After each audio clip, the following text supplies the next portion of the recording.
Hey, yo, what's good, everybody? Travis from Preston. If this is your first time stopping by, salute to you. You can catch me every Monday at 8 p.m. Eastern Time right here on my channel, where I'll be discussing travel recommendations, travel tips, and just about anything dealing with travel. Do not forget to open the description box and check out my wonderful links to my Instagram and Facebook accounts. Also, hit the like button and subscribe to become part of the travel family. Please tell me what you think about today's episode and leave a comment. So that way I know you stopped by and mess with your boy, all right? And I'll make sure I always respond to every comment, okay? Also, check out my previous episodes and let me know what you think about them as well. Today's episode, we're going to focus on probably one of my top 10 places in the world, Dublin, Ireland. And, just my experiences while visiting there. All right, so I'd like to jump right into it. So the first thing I want to talk about is the Guinness storehouse. All right. I had a blast going to the Guinness storehouse. Matter of fact, that was the first thing I did within the first hour of landing. All right. We got to the hotel. As soon as we got to the hotel, which was, I think it was the Paramount Hotel, is in Dublin too. Perfect location. I'll go into details a little bit about that more in the show. So we landed, we checked in, and we immediately started walking. Dublin is, depending on where you at, if you're in Dublin too, which I highly recommend, that is the most central location, right? It's even better if you can get closer to Temple Bar, that area, okay? So we walked from the hotel to the Guinness storehouse, which probably took about maybe like a 25 minute walk, which is not that bad. I mean, depending on, I guess, how shaped you are. But it does allow you to see a lot of scenic things, on your way there. And I'll tell you about some things that we've seen. So you see, actually, when you walking towards the Guinness, you actually see two cathedrals. You see the Christ Church Cathedral and you see the St. Patrick Cathedral. But I'll go into that a little bit after the Guinness storehouse. All right, so when you get to the Guinness storehouse, at least when I went, the line was outrageous. It was out the door. I mean, all the way down the street, which is to be expected. I mean, when you go to Dublin, what you're going for. You're going for Guinness. So once you pay to get in Guinness, I can't remember the prices, but it wasn't that bad. You get through, and then you actually have a tour, because that's the only way to visit the the Guinness storehouse is through a tour, which I'm fine with. So you actually learn a lot of history. And the first thing that struck me is, and the first thing they tell you, as soon as you walk in, they have the declaration of when the Guinness person, when he signed the lease. This dude, he signed like a 9,000 year lease. Crazy. But he only signed it for pennies on the space. So he made out like a fat rat. Only because, like I said, Guinness is super popular. So the actual lease has never been altered or changed. So literally, he still got it for that family still got it for the same price that they got it back then, which is, I know people got to be butthurt about that, because I'm like, man, y'all losing out on tons of money. But they don't actually make the Guinness there. They moved that to actual, larger facility. But like I said, the area is still old fashioned. So you really get that feel. And they teach you how they make Guinness, how they go through the process with how to choosing the barley and, all that things about hops and all that stuff that I don't really know about, because I don't make beer, in my basement. But it is amazing, the view of it, the look of it. They got waterfalls inside. It's multiple layers, floors going all the way up. Each floor, they give you a little bit more detail. They show you the barrels that they making stuff in. Obviously the Guinness horse, the harp. A lot of people don't know about the harp or whatever, but yeah, they have the good old harp. This is one of my custom made Guinness glasses. It has my motorcycle name on it, but don't worry about that. So you got the harp. I got myself this, and I got one for my wife as well. So we got matching Guinness, even though she don't drink beer. But you got to do it. So they got a wall of fame there that's so cool, because I saw it on Conan O'Brien's show, because he's my favorite talk show host. He actually went to Guinness And he was upset because he didn't have his picture on the wall of celebrities that visit Guinness every year. So that was a blessing to actually see his picture hang up on the wall, whatever, and go through all that. But they got like a lot of different stations. They actually teach you how to pour Guinness. They teach you how to drink Guinness. I mean, just a lot of stuff I did not know going to drinking a beer. They tell you, the reason of the foam or the head on the top, how to actually, pour it and actually drink it and stuff like that, which was pretty cool. So they got a restaurant up there because it's a waiting time to actually get to the top floor. So I think we had maybe a 20-30 minute wait pretty much outside of the tour. So once you get done with the tour, you have to wait until they have enough people to go upstairs. Because once you go upstairs, you can stay up there as long as you want. But like I said, it's, up to capacity. I'm not sure on the number of people that can be at one time. But that's the beauty of things, you know what I'm saying? So I do recommend your first time drinking Guinness in Ireland, you should wait till you get to the Guinness factory and drink it upstairs. Excuse me. So we finally got upstairs. You go to the counter, the bar, and you say, hey, let me get 1 pint. So you get that 1 pint, something similar to this. Maybe, obviously a little bit bigger, whatever, but they pour it. You see it coming out. It's nice and dark, rich.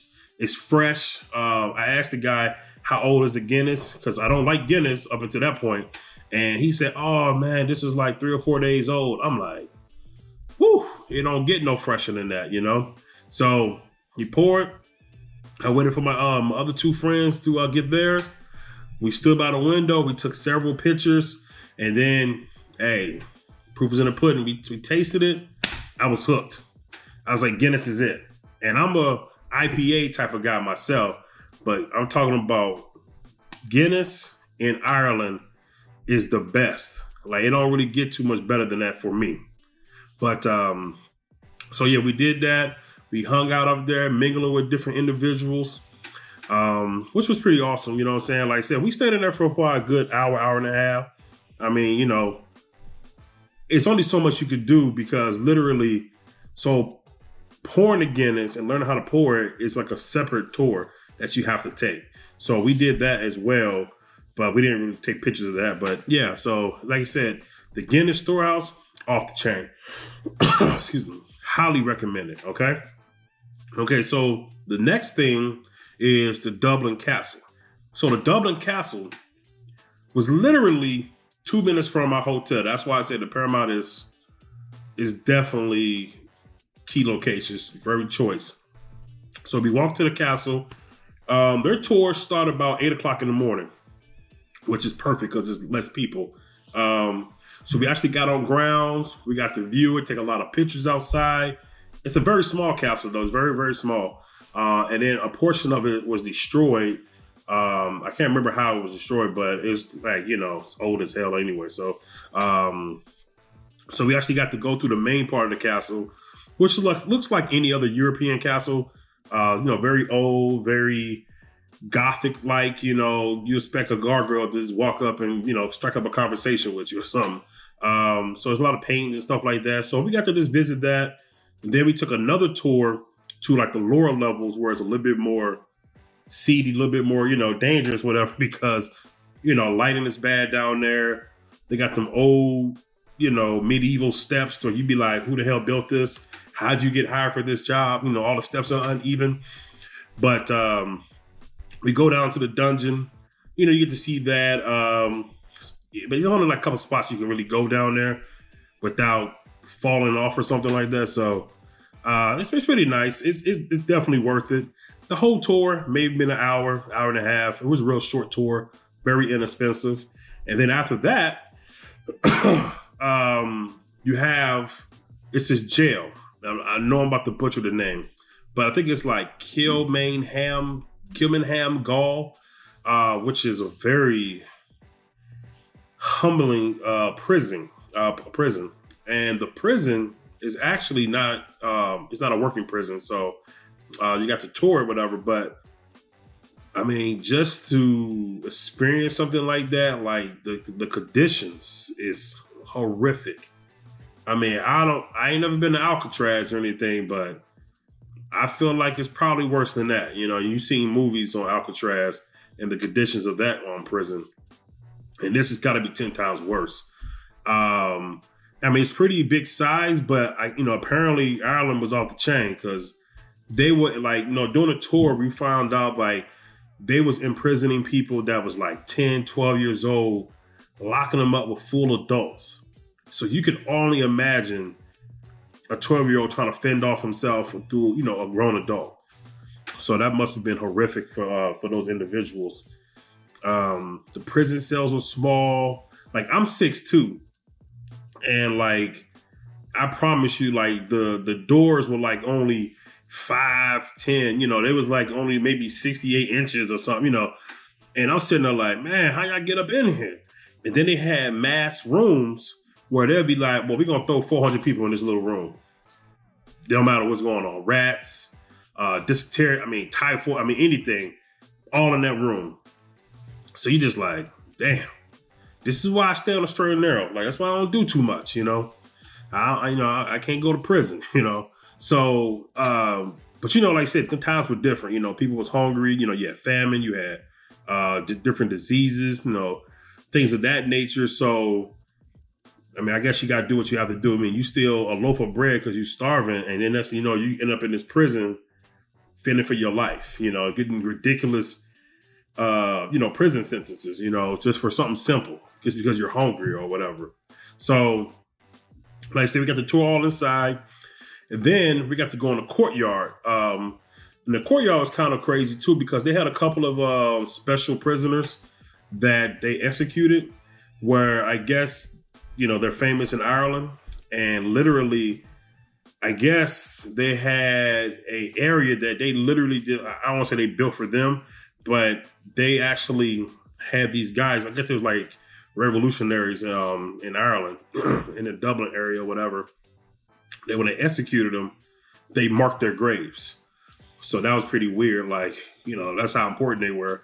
So they marked their graves. And then one guy, they actually separated him from the group and they killed him by himself. So he was the only person that was ever executed on that particular side of the wall. So that was kind of like, damn, they really give you that special attention, But yeah, I definitely highly recommend that. That one's not walkable. So if you're actually in the heart of Dublin, you got to kick a cab. So, because it's kind of far out. And far out, it's probably about 15, 20 minute cab ride one way. So, like I said, we did that, which, like I said, was amazing. Got to do that. All right. So the next thing is High Penny Bridge. So this bridge is just over the little river that runs through Dublin. It's kind of like a simple bridge. It's nothing super spectacular. It's famous, but there's not. You should go see it, take a couple pictures, but I wouldn't give it more than 15 minutes of my day. But definitely it is a point of interest in Dublin, so you should check it out anyway. Then you got the Christchurch Cathedral, which is a beautiful church. And that's one of the churches, like I said, that we saw on the way to the Guinness factory. But it's a basic church. It's a regular church that's still in use, still in service. The architecture looked really nice. It was, I guess, I don't say Gothic. Well, I don't know how, I'm not an architect, but yeah, it has that old feel to it that like most medieval churches have. So like I said, basic church, nothing too crazy. Then the other one, obviously, St. Patrick's Cathedral. Now, the one thing about St. Patrick's Cathedral, it was a nice church. It had a real huge church grounds. But what made me upset about it is you have to pay to get in. And I'm thinking like, why are we paying to get into church? I just still baffles me to this day. And it wasn't even expensive, but I still be thinking to myself like, of all the cathedrals and basilicas I've been to in the world, I've never had to pay to get in. At least I don't remember having to pay to get in. Maybe in Czech Republic, Prague, I had to pay. But outside of that, I don't really remember having to pay to really get in, specifically for the cathedral, So we went into there. They have a lot of famous, priests or whatever that are buried in there in the catacombs. I didn't really do the catacomb thing for that one because I was still upset about paying for everything. And I believe you had to pay extra to go see the dead priest in the catacombs. I'm like, man, I'm not paying twice. I'm not doing that. But inside was a very small church, cathedral. It wasn't that elaborate. Definitely wasn't. It wasn't my top 5 cathedrals I've been in the world. But like I said, it's a point of interest. So I had to, witness. I had to go see it. So there you go. I went to go see it. The next thing is the Jameson Distillery Bow. So never was a Jameson fan until I went to Dublin. Now I have it at my bar. That's a consistent, regular at my bar. I love Jameson. I love anything Jameson. Honestly, I didn't have quite a few of their Jameson stuff. So these are 2 things when you go to the Jameson Distillery. The first thing is they have a private tour that you can do, and you actually can get certified in Irish whiskey tasting. So I'm gonna show y'all my certificate. Sir Preston Turner. I added the Sir part, but I'm pretty royal. So yeah, so we did this. And it was actually pretty tight. They bring out 4 of their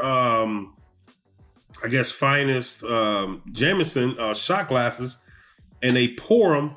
They pour all the Jameson, so it goes all the way from like regular all the way to 18 year.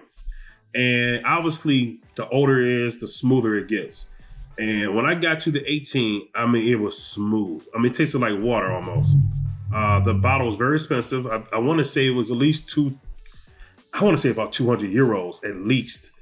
And I didn't do it. I wanted to buy it, but I didn't do it because I was flying and I didn't want to put it in my, in my suitcase or whatever, because I had checked bags, and I'd be damned if I paid 200 euros and that thing break.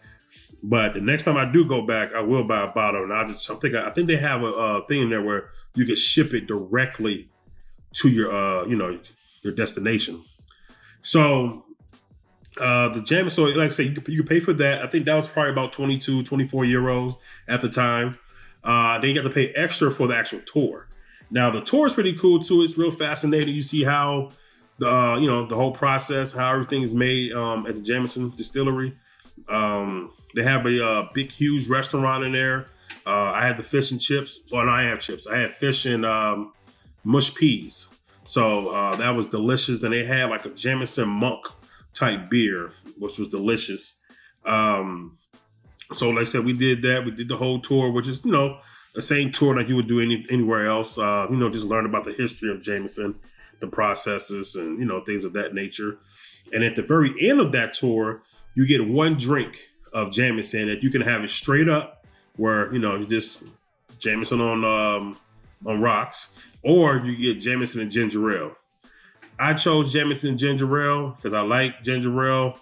And I was like, well, I'm here, let me see what the Jameson talking about. Delicious. I was like, oh, this changed my life. Game changer. So I made sure I had that. And I actually went back for a second one. You have to pay for the second one, but it was worth it. So it was delicious. Outstanding time. I think overall it took a few hours, maybe like hour and a half to 2 hours for the whole tour. And between that and tasting, getting certified. So that was pretty dope.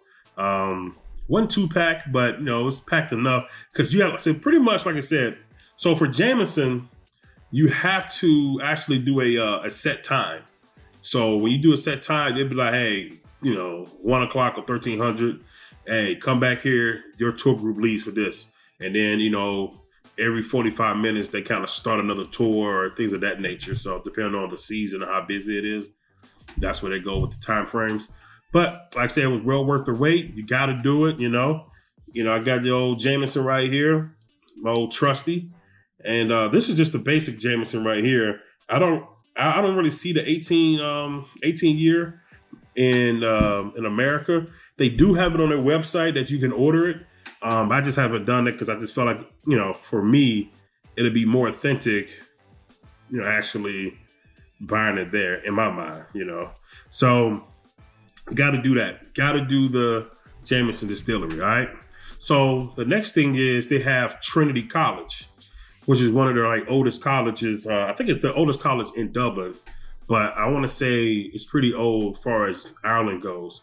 Um, it had that Harry Potter welcome to Hogwarts vibe to it. And like I said, we did a like a private tour or a group tour, if you will. And these guys came out looking like Harry Potter for real, like everything minus the broom. So they had the big overcoats or whatever they wear, scarves and all that stuff, and they looking like wizards. So they give you the tour of the grounds. They give you some crazy stories about how people jumping out of windows and taking people hostage or whatever that they was doing. I just, wild, college stuff. If you ever been to college, these are just your run-of-the-mill stories. So it was pretty cool. So we did that. So we actually got to see the dorms, much of the college grounds, where they like go to classes. And then they have, in the back part of it, they have like this big, huge, like bronze globe that, you could take pictures of. And then once you go inside the library, it has a very special book. It's called the Book of Kells.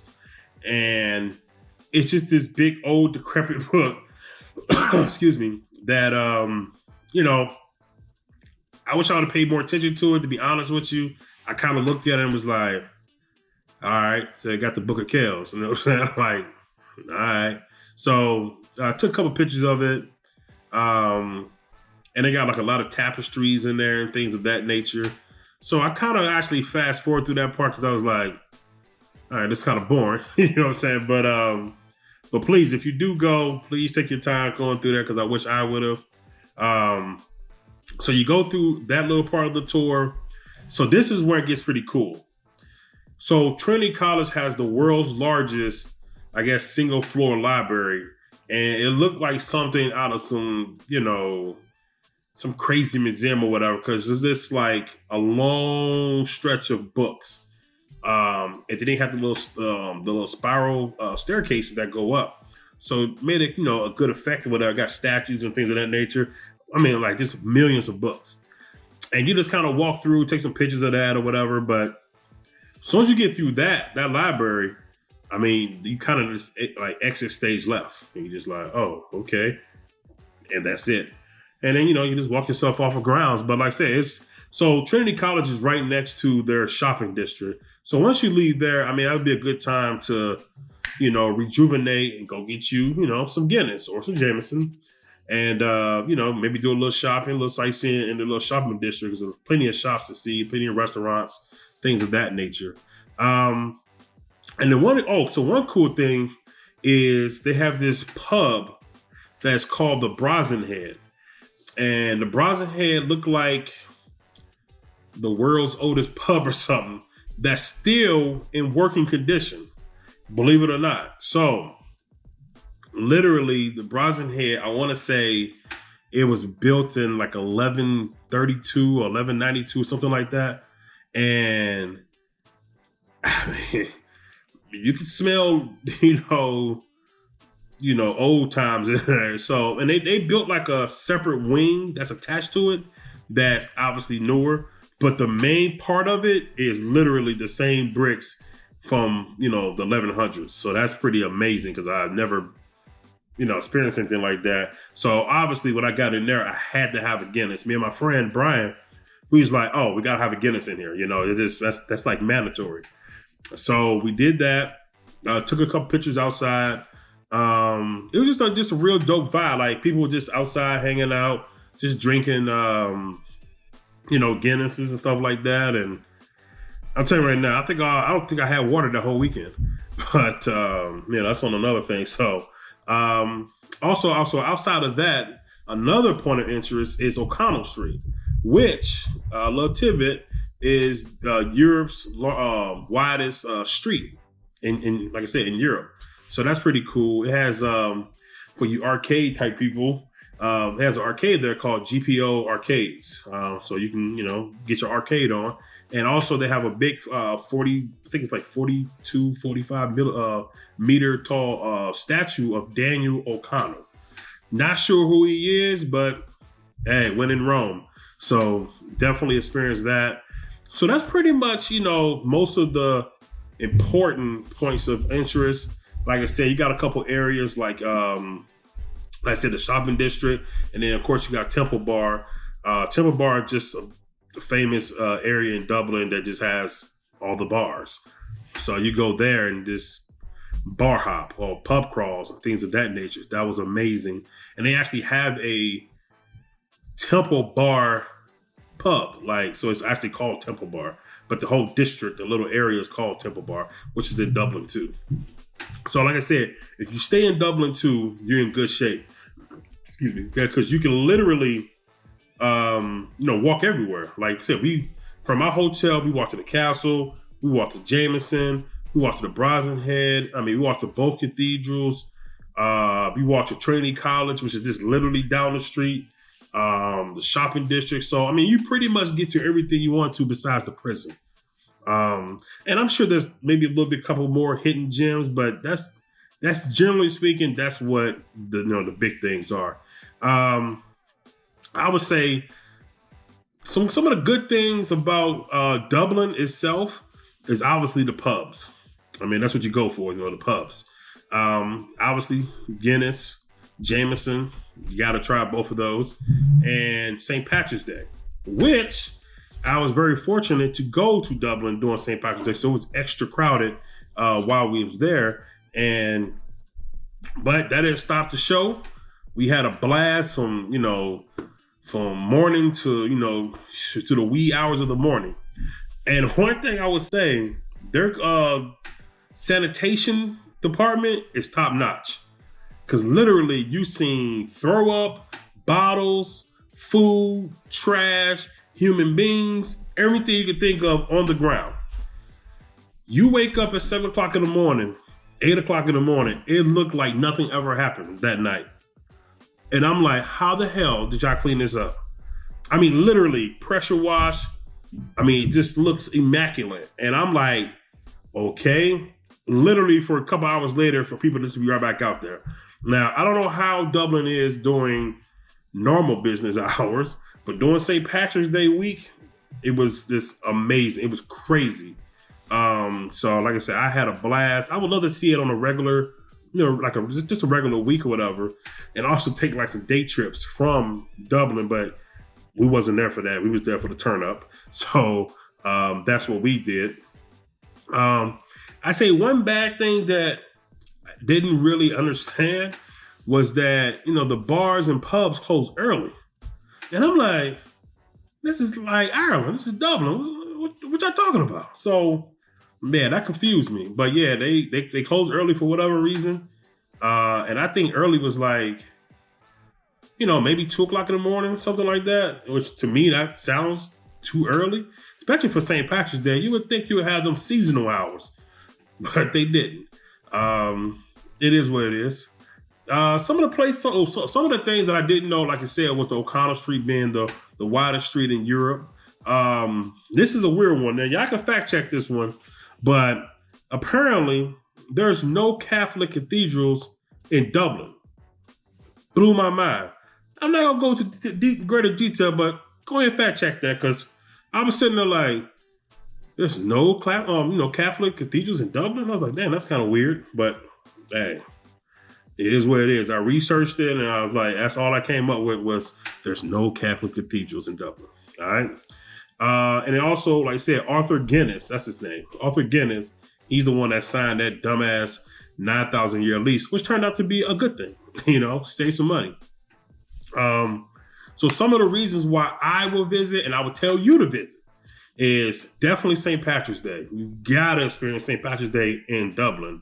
Just only makes sense. Then I would say the Guinness, in Jameson, you definitely want to try it out there. And also, just FYI, you got to realize it's very green and lush in Ireland. Like even flying in, you see there's a lot of rolling green hills that you can imagine.